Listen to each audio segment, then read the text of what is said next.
सुन रहे हैं।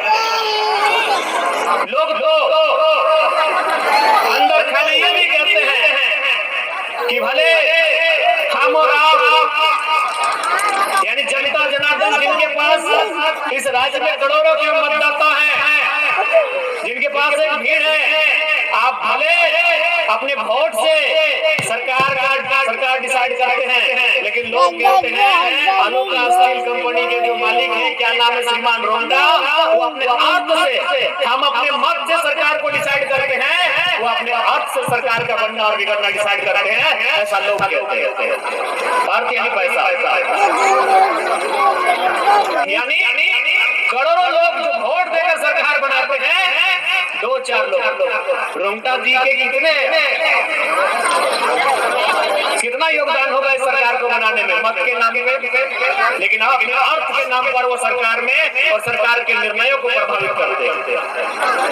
हमने वो भारत, वो राज्य हमने बना लिया है कि अब लोकतांत्रिक भारत में, लोकतांत्रिक इस राज्य में मत से नहीं, लोगों के मत से नहीं, कुछ लोगों के अर्थ से डिसाइड होगा इस राज्य को कहाँ लेकर जाया जाए। बहुत ही गंभीर बात है, ये बहुत ही चिंता का विषय है। आने वाले दिन इसका खामियाजा मध्यम वर्ग को, इसका खामियाजा गरीब, गांव, किसान, मजदूर को झेलना पड़ेगा। इसलिए अभी समय है, अभी कम से कम हम बोल पा रहे हैं, अभी कम से कम सही को सही, गलत को गलत कहने का हम साहस रख पा रहे हैं। इसलिए हम लोग स्पष्ट कहना चाहेंगे, जेल कैंप का उपज ही आंदोलन के माध्यम से हुआ है, और विस्थापितों के मामले में अगर सबसे मुखर कोई रहा है तो जेल कैंप रहा है। हम लोग आगे भी अग्रिम पंक्ति में खड़े होकर विस्थापितों की लड़ाई को लड़ेंगे, बशर्ते आपका सहयोग, आपका साथ होना चाहिए।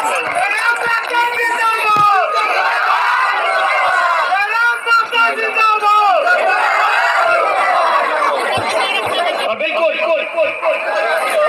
आज इस बात को हम खुले मन से मानते हैं कि जो समस्याएं हैं और जो हम संघर्ष कर रहे हैं, हमारे संघर्ष से समस्याएं बड़ी हैं, इसीलिए समाधान नहीं हो पा रहा। इस बात को मानते हैं कि आज जो हम लोग संघर्ष कर रहे हैं उससे समस्याएं बड़ी हैं, लेकिन हम यह भी मानते हैं जब हमारा संघर्ष बड़ा होगा, हमारे संघर्ष का आधार बढ़ेगा, हमारे संघर्ष का स्तर बढ़ेगा, समस्याएं छोटी होंगी और समाधान भी होगा। क्योंकि समस्याएं, जिनके माध्यम से हमें समस्याएं मिल रही है, वो बड़े लोग इस व्यवस्था में उनकी पकड़ है, सत्ता में उनकी पकड़ है, और जो संघर्ष करने वाले लोग हैं वो कहीं न कहीं लाचार किसान, बेबस लोग हैं। लेकिन जब वो एकजुट होकर संघर्ष करेंगे, एक होकर अपनी लड़ाई को लड़ेंगे, तो मुझे पूर्ण विश्वास है समस्याएं बहुत छोटी पड़ जाएंगी और हमारे संघर्ष का स्तर बहुत ऊंचा हो जाएगा। और आज हर एक विस्थापित क्षेत्र को ये तय करना होगा, हर एक गांव को ये तय करना होगा, हर एक किसान को ये तय करना होगा कि आज संघर्ष की लड़ाई को एकजुटता से वो धार देनी है कि समस्याएं हमारे सामने आकर पूरी पड़ जाए, ये हमें तय करना होगा।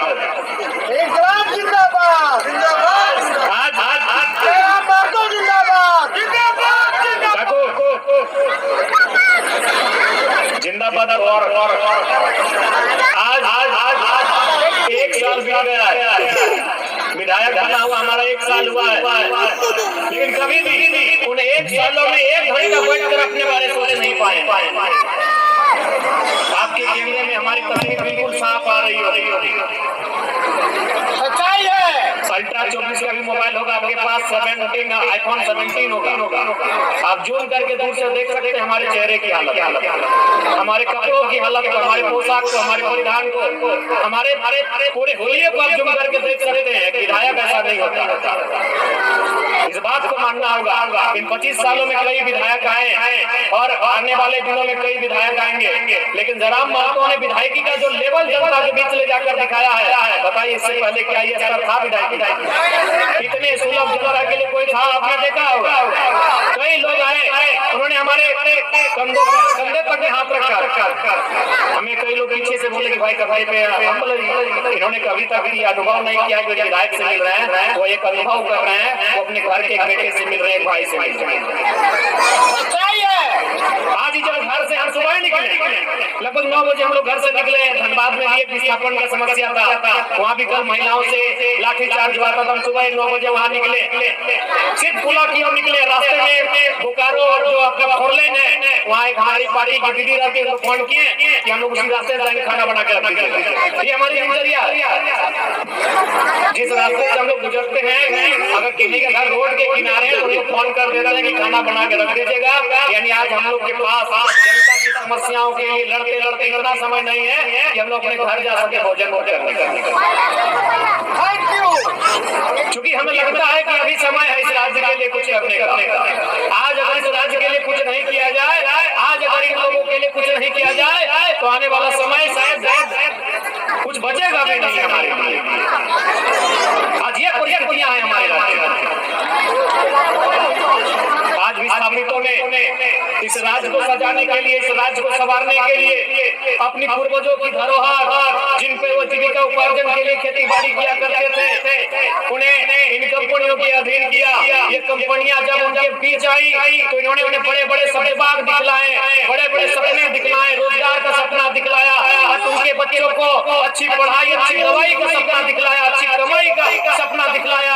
लेकिन जब उद्योगों की स्थापना हो गई, जब वो परियोजनाएं संचालित होने लगी, तो विस्थापितों को धरना देना पड़ा, विस्थापितों को गेट बंद करना पड़ा, विस्थापितों को काम बंद करना पड़ा, और बदले में प्रशासन को उनको लाठियां मिली। ये झारखंड की ये झारखंड की सच्चाई है। इस सच्चाई से इनकार नहीं कर सकते। आज आज आज आज कोई कंपनी आई, कोनो कंपनी आए के सबसे पहले गांव में आए के गांव के एक आदमी के, महिला के, बुजुर्ग के सबके बुझावा आती कि जब यहाँ कंपनी है तो या फिर कोयला कोड़े के काम शुरू बताओ, तो सबसे पहले तोनी के गाँव के लोग के नौकरी दिए के काम कर दो। तोनी इधर बुजुर्ग के पढ़ाई लिखाई के जिम्मा हमनी लिए के काम कर दो।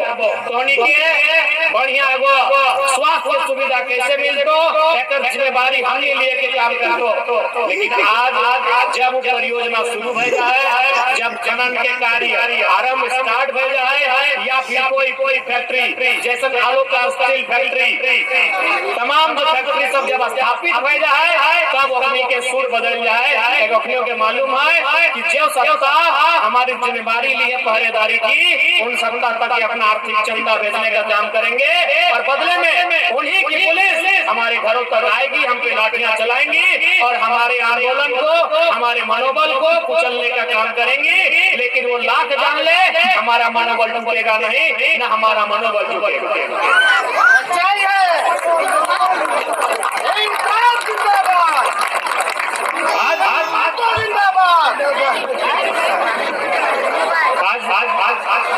यही हो रहा है। आज सारी समस्या यही है।